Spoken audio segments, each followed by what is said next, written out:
What's up, everybody? Today I'm going to be comparing two vacuums, but at the same time I'm going to be discussing something that not too many consumers really talk about when they're buying a new or used vacuum.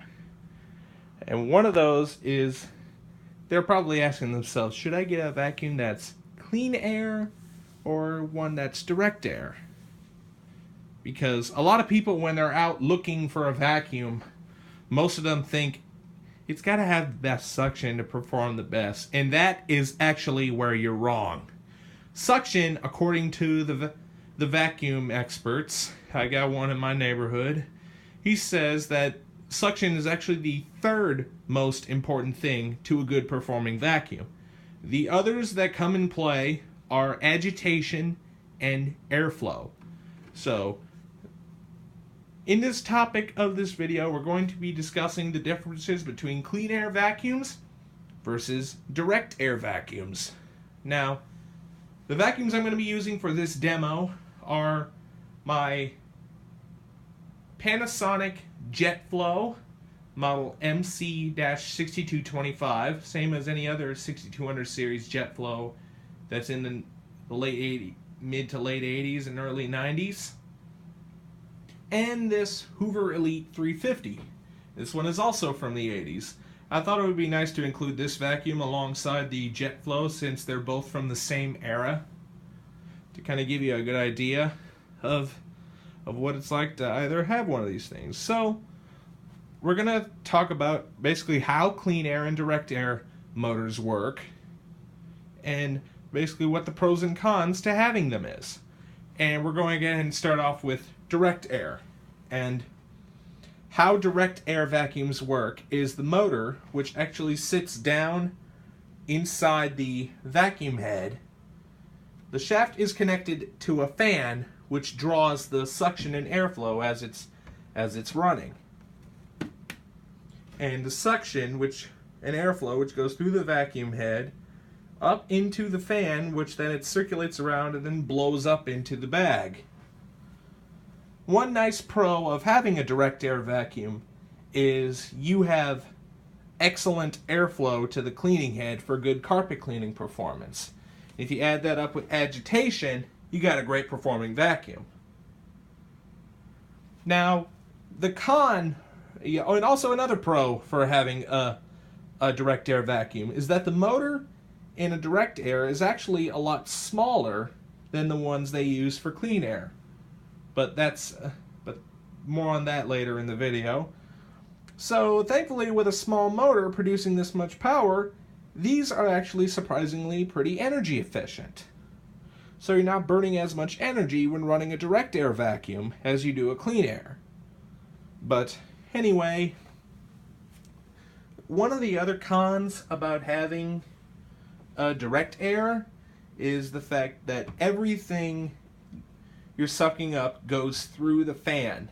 And if you have a plastic fan like this one has, if you vacuum up something like a screw or a nail, you would actually run the risk of damaging the fan,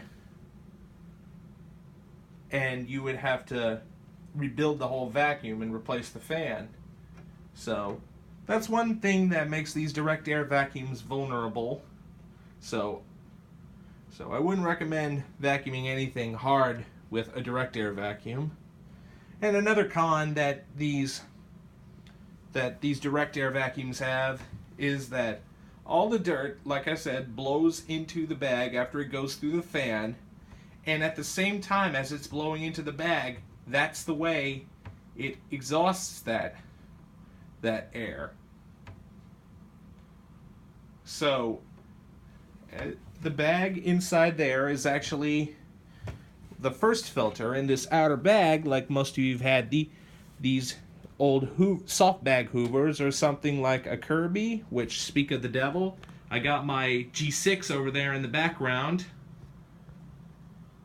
is this outer bag serves as the secondary filter for if the bag inside starts building up with dust and then eventually spews outside and to trap on the outer bag.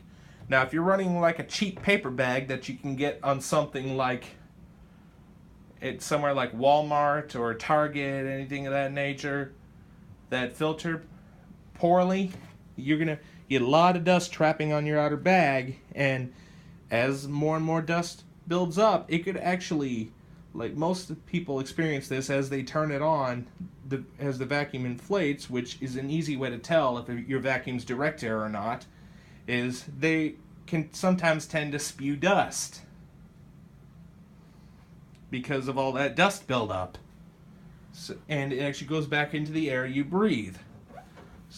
So the sad part about having these direct air vacuums is that they do not have sealed filtration. So anyway, now that leads us into clean air vacuums. Now how these operate is the motor actually sits inside the base of the vacuum rather than down on the head of the vacuum. And the fan is connected right down here, which as it's vacuuming, the suction, which comes from the head, most of these clean air vacuums are known to go through a long hose that sometimes comes around the top, and then before it finally leads into the vacuum, to the bag where everything's sucked in, and then it goes through a series of filters and then exhausts out clean air. Which, one nice little pro about this is that these are sealed.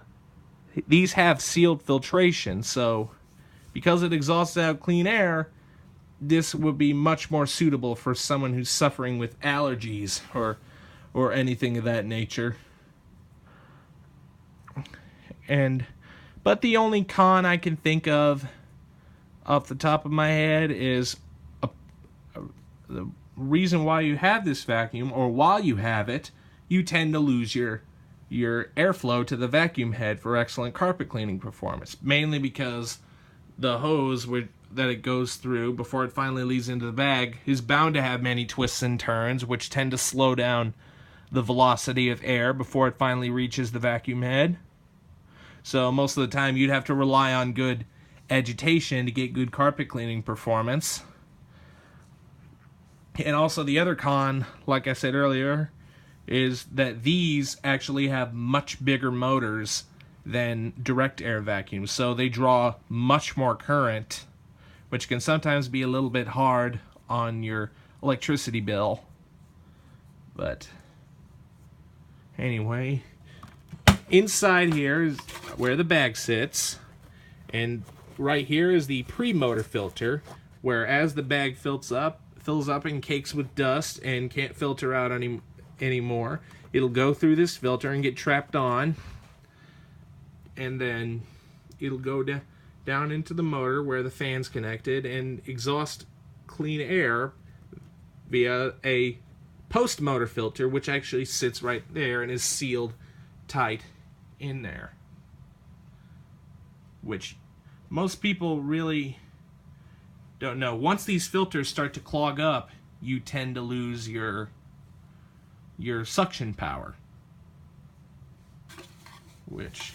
And also, if it gets any worse, all that dirt can end up going down inside the motor, and it could destroy the bearings. Whereas one way to destroy bearings in a direct air vacuum is mainly if it has a damaged fan, some of the dirt will actually go through the fan and into the motor, and there goes your bearings. But anyway, I don't recommend you doing that. So anyway, for any of you who have one of these clean air vacuums, I'd strongly recommend you staying on top of changing your filters out every once in a while. But anyway, since the motor sits down in there for the clean air vacuums, you won't have to worry about vacuuming up something like a nail or a screw. Now, I don't recommend you doing it, and it won't go down into the motor and destroy the fan. And so anyway, now that all that's done, why not we go ahead and run these two? Now, unfortunately, I don't have any dirt to demonstrate their cleaning performance, so it's the only thing that's going to suck about this video. Let's go ahead and release the cord to the Panasonic.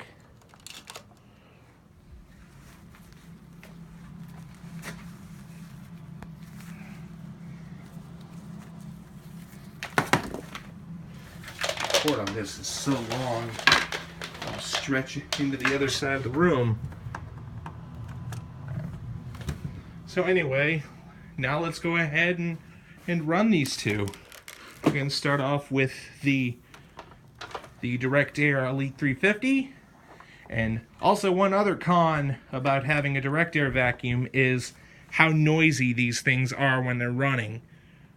So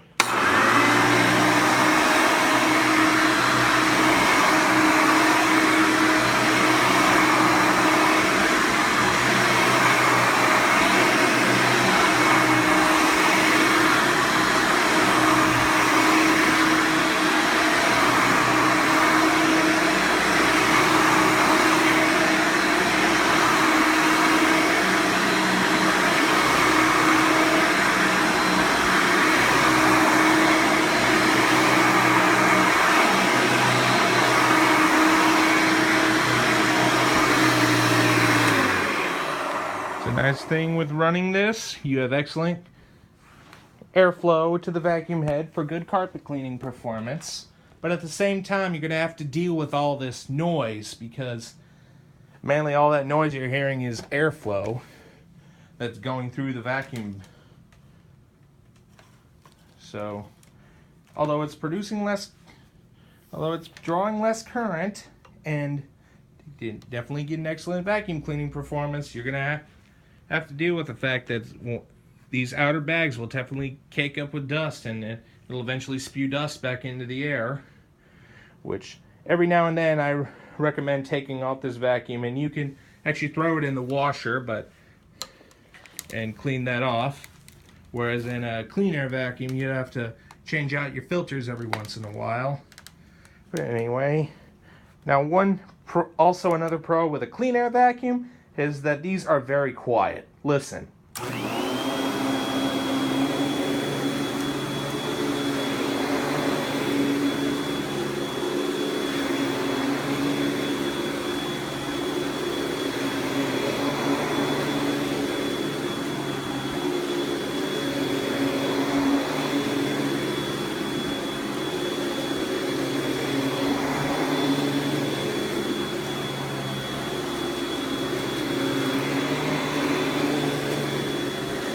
Sounds very nice and smooth and quiet.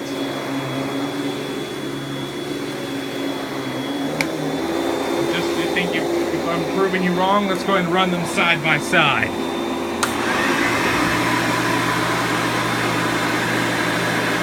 Which one do you think is louder?